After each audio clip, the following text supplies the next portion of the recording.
my setting. Welcome back to Wheel of Time. Let's read. Well, let's continue, shall we? This time I have a lot of things that I wanted to talk about, so I tried to keep the recap as short as possible, which I think will work fine. So let's go. Recap. So we have the Mandrit who gets orders from the Dark One, and then he convenes with other Forsaken, Semirage, if that's how you pronounce her name, Messana, Grendel. Samael and Grendel kind of just get on each other's nerves. And then we have a pretty graphic scene, well, graphic for Wheel of Time, I guess, which, to be fair, Wheel of Time, I think Wheel of Time doesn't get explicitly graphic, but I think Jordan is really good at making you think about the implications of certain things that happen or might happen as a consequence of something. So we have a scene of Semirage torturing an Aes Sedai. Now, it's not an Aes Sedai we know, but she tortures her, half for the pleasure of it, I guess, because she's a sadistic bitch, but the other half, I think, is she's trying to get information for her, namely her name. Then we have Queen Morghese. She is trying to get help from King of Amador, and then she is kind of, I won't say confronted, but approached by Pedro Nial, who is, of course, the leader of White Cloaks, and he kind of tries to put her in a position where she must use help of White Cloaks, support of White Cloaks in exchange for, well, untying their hands, I suppose, giving them keys to the kingdom. And she does that. Then we have Elaine. She is a real one-woman Terran Real manufacturing factory. Dream Terran Real, to be precise. And she's also teaching Sheriam's wisdoms, wise ones about Talon and Riot. And she also goes to the White Tower in the dream to see what Elida's been up to. There's also a scene where Nynaeve and Elaine are teaching, both of them are teaching the other Aes Sedai on how to do anything in the dream world, really, how to hold themselves, how to control themselves, how to protect themselves from the dream getting out of hand. And of course it goes bad, because just like Nynaeve did and just like Elaine did not so long ago, even the more experienced Aes Sedai, they get carried away, they forget that they're in a dream, and they get almost killed by a nightmare. And then the nightmare is, if I understand correctly, is when let's say I always treat it as a Matrix sort of situation. You create something in the Matrix like an antagonist, like an agent, and when you shut down the program, you, the user, get out of the Matrix. Sometimes that agent, for whatever reason, stays. He doesn't get deleted, and that's a nightmare. So it's kind of an after effect, and I guess that's how I understand it. But anyway, that's as far as that goes. Oh, also, Nynaeve and Elaine are sort of they are, I wouldn't say fighting, they're butting heads about should they leave or and go and help Rand or not. And Elaine's Elaine's position is, since Elida, the new Emerlin, is sending these letters and emissaries to their place to rejoin the White Tower under her leadership without consequences. Elaine thinks that if two of them do that, the rest of the sisters will fall in line and follow Elida. And also they kind of overhear information about an object that could force, well, not force, just fix the weather, because the weather is, whether it's the consequence of the seals being broken or something else, the weather across the land, everywhere, is out of whack. It's magical global warming. I don't know how otherwise to describe it. Unnaturally high temperatures are constant everywhere, no matter the region. And so they try to go to a place, Ebudar, which they think will help them with the weather. Now then, we have a scene which I want to talk a lot about later, but Bashir and Rand go to an inn because Rand has been talking to his advisors, namely to Bashir, and he thinks that he knows that there are two Aes Sedai agents roaming the city, and he wants to identify them. And those two agents turn out to be in the inn. They are Varen and Alanna. We know who Varen is. Alanna, I think, healed someone. I think Varen. Yeah, Alanna was with when the Battle of Two Rivers took place. She was there. So, and she lost a warder there. So they meet them, and something very nasty happens. Alanna forces, or rather bonds, Rand to be her warder. She tries to use, I guess, the bond that other warders in Aes Sedai have, where they try to compel their warder to do something or act in a certain way, and it doesn't work. He completely overpowers them both. He shields them from the source, and it kind of goes weirdly understated. But I digress. He leaves, and then he meets. He goes to the farm, or as I like to call it, Randall Thor's magical school for gifted male channelers, and he gives Mazrim Tain a sort of an order to go and look for new recruits aggressively, because Tain has been working, actually achieving a lot of progress with his current recruits. And then lastly, we have a scene of Egwene.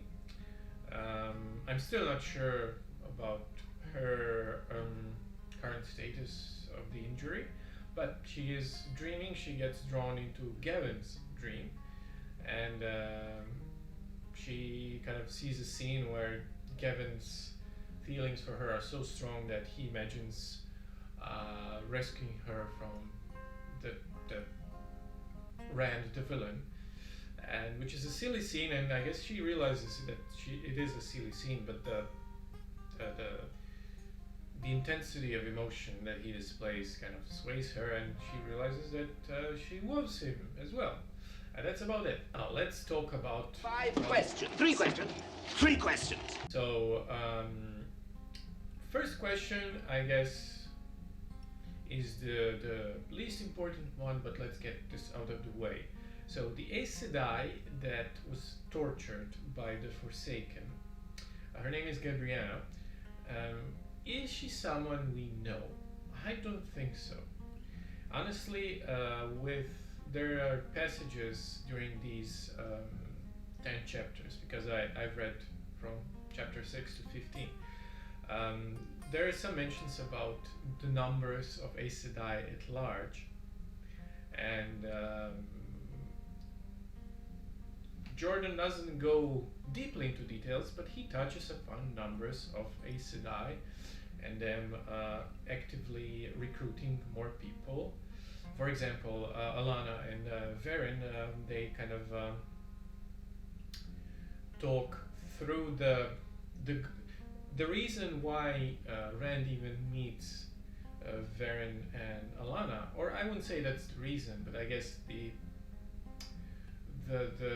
adjacent thing that happened is he noticed Matt's younger sister and some of the other girls from Two Rivers who were recruited to be Aes Sedai, and after that we get a short explanation, retelling about how much women they can recruit from Two Rivers. It's like an actual gold mine, and just the number of Aes Sedai at large seems to be much larger than I thought to be previously. And I'm not sure if Jordan just didn't pay that much attention to the number, or maybe not, but I don't think Gabriella is someone we know. I'm not sure if the scene of the torture was meant to display that she is someone important, that she can reveal some important information to the antagonists that will bite our heroes in the ass sometime later, or is she is just a random Aes Sedai and her suffering is just a means to an end to display just how Semirage is cruel and sadistic, which mission accomplished. I do now believe that she is cruel and sadistic. Now moving on, next question. When Semirage is torturing Aes Sedai, she is thinking internally about Myrddraals and how they move. And what I mean is, okay, let me rephrase this question. How can Myrddraal move not using the traveling method that channelers do?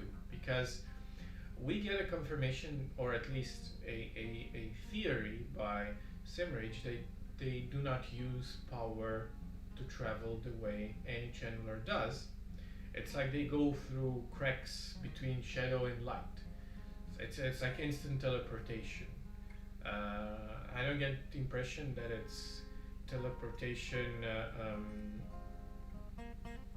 that it's a long distance teleportation, rather it's kind of on the battlefield. But still, it's an interesting thing to think about. Inquiring minds want to know. We also find out that, or at least it's theorized by the Semirage, who seems to be quite the expert on these minute details about the shadow, is that not even Myrddraals, half-men themselves, know how this works. I'm just curious. Next question. And once again, it is a question I should have asked earlier, or thought of earlier. So, Semirag ponders about the bond between warders and their Aes Sedai. Now, we do get confirmation that Forsaken do not practice that. The practice of bonding, the discovery of it happened after they fell, after they were imprisoned. So I guess we know that warding was discovered after the war, after the shadow fell. But what about Black Aja? They are not forsaken. Could it be that a member of a Black Aja who became Aes Sedai through an Aja? You have to become pick an Aja, right? You just can't be a Sedai on yourself. You have to be a yellow, white, or whatever, green one, any of the Aja that takes warders. So hypothetically, if you had a yellow Aja that had a warder, and you become black Aja, what happens to the warder bond? Are there such examples? Spoilers, I guess, for the books I haven't read yet. But it's interesting to think about, because it opens all kinds of implications. I mean, could you have a black Aja being black Aja without her warder knowing? I don't think so. It's a question. Next question. Were Aes Sedai really stilled while making Terran Real? I guess not a question, but I guess it is a question. I'm surprised. I do realize there are a lot of ways that you could just short circuit yourself, colloquially speaking, while dealing with power and drawing on it. It's just wow. Next question. So, and this is more about the thing about bonding. But would balefire erase the warding bond without consequences to the individual that was bonded? How would that work? Okay, that was the question. Let's move on to things I liked. What I liked. Well, it's interesting to me. More than that, it's actually really eye-opening, and I would say even clever writing, that one of the Forsaken, the only Forsaken that can heal at any level, is Semirhage, whatever you pronounce her name. And yes, she seems scary, but what makes her scary is that she's a healer. The image of someone who is sworn, or at least expected to be, a healer, but doing harm, is very effective, because a healing figure knows how the mind and body work. They have intimate knowledge of it, and they also know how to hurt the mind and the body. And also, she seems to be really effective at that, because when she's torturing Aes Sedai, she's not super detached. It's not like she's a robot torturing people just so she can get information from them. It's like she knows that if her victim is unclothed, they feel more vulnerable, even though they're already bound, they're already in chains, they already cannot escape. But remove their clothes, it's like another layer of perceived protection is gone from them, and they're more bare, more prone to whatever she's trying to do. And to add to it, she also tortures with the power applied directly to the brain, and she also tortures with pleasure as well, which is weird, but I guess it works. It's like a real Dr. Lecter minus cannibalism in Forsaken form. And we also find out, and that's something major, that she is the first one who defected to the Dark One. I don't know if that's information important, but it seems significant, since none of the other Forsaken really speak about their life before they became Forsaken. Another thing that I really liked is just the continued ineptness of Children of Light. It's always amusing. And what I mean is, they employ capable people, right? And yet, with presented proof, all kinds of proof, it's easier for them to imagine a different explanation than the one they have in front of them. To quote Sir Arthur Conan Doyle, once you eliminate the impossible, whatever remains, no matter how improbable, must be the truth. And in their own words, paraphrasing the book, what is too absurd to believe is too believable to be absurd. In their own words, when they themselves try to start rumors for their own benefit. So they have the awareness of how rumors work and how usually they can employ Occam's razor, right? The simplest explanation, even though it's crazy, must be the truth because you have all of this proof that's mounting up to back it up. But they still are so inept. Pedro Nial has this spy who just gives him gives him all of these information from various sources, and this spy has served for decades. He's very reliable and all that, and still it's easier for them to explain it away.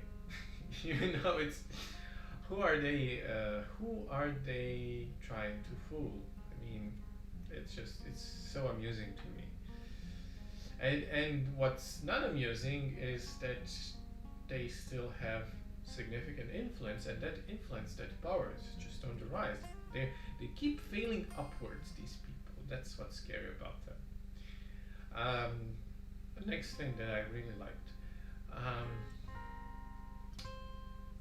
small tidbits, like we find out that allegedly Elida demoted a full Aes Sedai to accept it. And that just speaks volumes about Aes Sedai,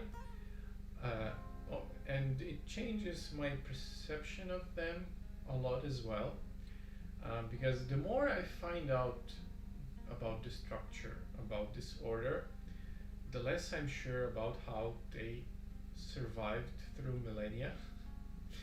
I don't think they are as inept as White Cloaks, as Children of Light. I just think they are a big bunch of bullies that, and when they don't have anyone else to bully, they bully themselves. But the important part is, for me, I keep thinking about them as a monolithic organization, which they're not. They are an organization that has many different schools of thought, and all these schools of thought share a common goal, but it's not like Bene Gesserit, which I almost always compare them to, because I think the Bene Gesserit from Dune were one of the biggest influences, I think, for Aes Sedai. But with Bene Gesserit, yes, there was some dissent in Dune, like Lady Jessica. She kind of refused to give birth to a son, to a daughter, pardon me, and she gave birth to a son, even though she had orders from her order. But there's just one leadership, as with Aes Sedai, but they all have one common goal, which is to breed, make a messiah, a superhuman. They all share that, and they all follow that almost to the letter. And with Aes Sedai, we have such starkly different philosophies and attitudes, and at the end of the day, these are all individuals. What happens when you have, comparatively to the common folk, very educated, very powerful people? You could argue that women could be better leaders than men, I don't know about that. Which is not to say that women could be worse. I just think that Robert Jordan is trying to display here that with that much power, ego would play a big role there, no matter the gender. If you're in a position of power, it's very hard to relinquish it, and which is what happens in Aes Sedai Order. Next thing that I liked, and it's kind of a small thing, I like that Logain is on this personal Red Aja crusade. I approve. I don't know how effective it will be and how successful he will be in his mission, but it's fun. Let's move on to less pleasant things, to things I didn't like. Let's start with a minor thing. The absolutely insufferable dialogue, or I would rather say compliment argument, between Gareth Bryn and Siwan. It was just like nails to the chalkboard. On the chalkboard. I think they should not be a focus of any chapter ever. I don't accuse Jordan of not knowing how to write women, because I think he proved time and time again that he can. Like I said, Nynaeve is probably my favorite character in the whole series so far, and I don't see that changing at all.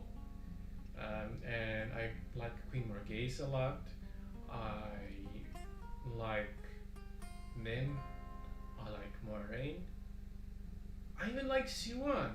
But in this instance, she comes off as this shrieking, bipolar, hysterical woman,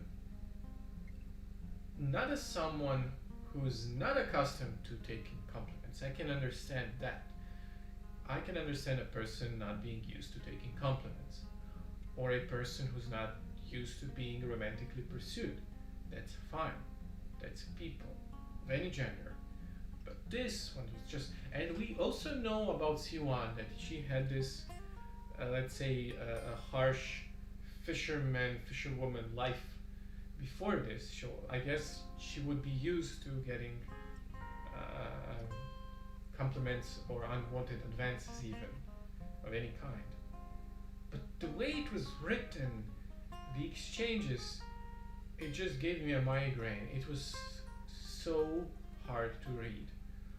I hated it. But yeah, that's that. Next thing, and oh boy. Next thing is probably the biggest emotional response I got from Wheel of Time so far. And I did not expect that. I had a lot of complicated thoughts about this.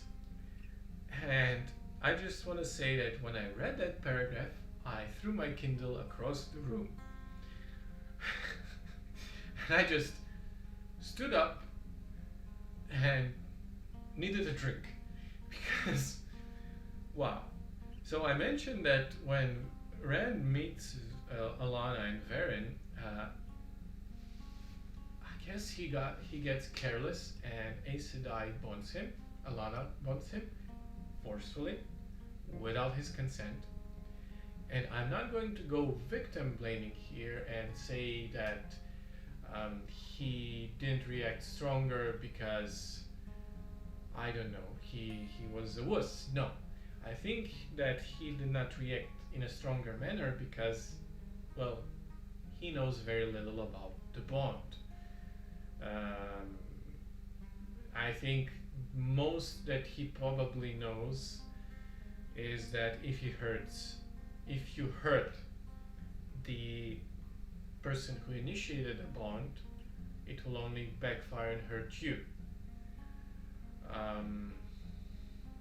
But why didn't he demand to sever the bond right there and now, or at least ask about it? I could not be so calm in his position there. It just, the way it was framed, it felt like a complete violation of someone's just person, not unlike an assault. I just felt dirty reading it. It just, ugh.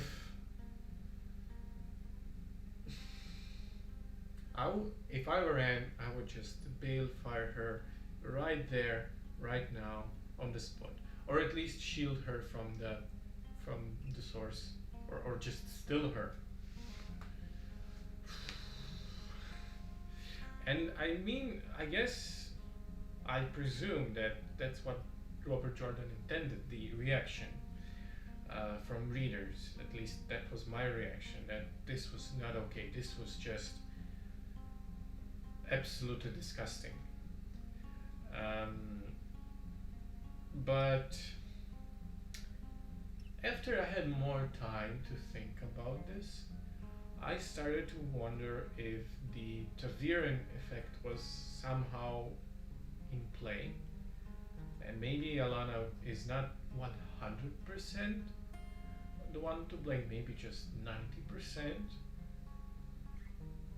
Maybe it can have positive effects. I mean, we saw sort of maybe a positive effect when Lewis Theron kind of stopped shouting in his head for a bit. So maybe the bond kind of lessened the mental load on Rand, from Rand. I don't know. But then again, we find out that she thought about bonding Perrin when she saw him. And I think she did not want to ask for permission either in that instance. And when I read that, all of that went out through the window. After I read that and saw that she tried to do it on Perrin as well, it just cemented her as one of the worst people so far in the series. Mission accomplished, Alanna. You are officially on my shit list. Wow.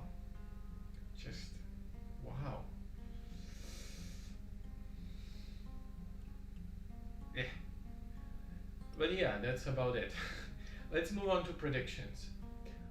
Well, it's only a guess, but it's all I have to go on. My prediction number one is Alanna will suffer, but I don't think she will suffer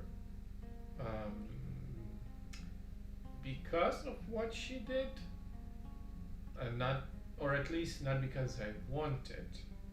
But I do think she crossed a taboo, and I hope at least that she will suffer socially from other Aes Sedai who will see it as crossing a taboo, and other Aes Sedai might have a serious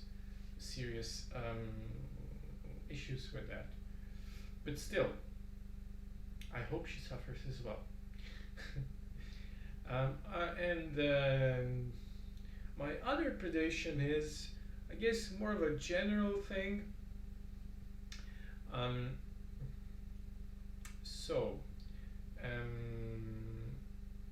And this is more into the realm of things that I liked.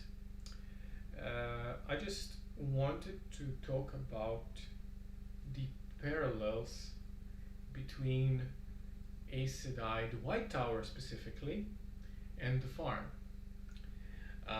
Since Rand is telling Mazrim Taim to train them as much as possible, we have a contrast here. The new male Chandler recruits are forced to do all chores with one power.